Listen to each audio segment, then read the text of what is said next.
there, this is the video for the August newsletter about our new design. I'm just going to show it very quick to you what are the changes and what are the new available functions we definitely have in here. So this is our renewed main window. Some buttons used to have here in the left corner as quick tools were shifted to the border and divided into two corner areas. Here we have in the top right menu drag and drop toolbox. Here in the left corner, my home, refresh, and some functions that allow you to add new records, browse and search throughout the existing records. What has really changed and what we really liked about our new design is the widget section. This area used to display all kinds of widgets that you could add as well as delete if not necessary.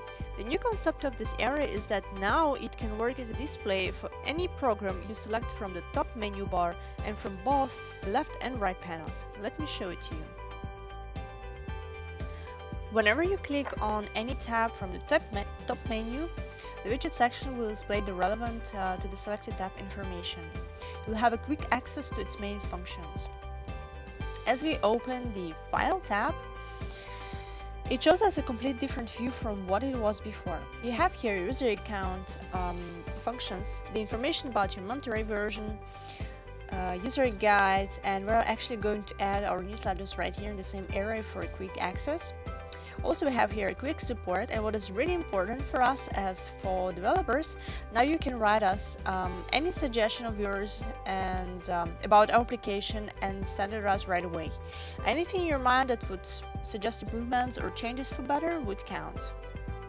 Something else that I would like to show you, let's click on Files tab, which is not the same as File tab, and the widget section will display your file explorer that is on your computer. Of course, to be able to see all your files, you'll need at first to link your computer with Mantaray. If you want to know how to do this, just go ahead and send us your request right here.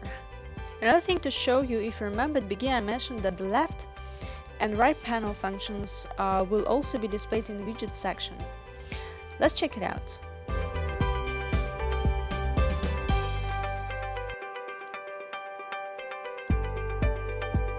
So that's all I wanted to show you. I hope you enjoyed it and I see you next time.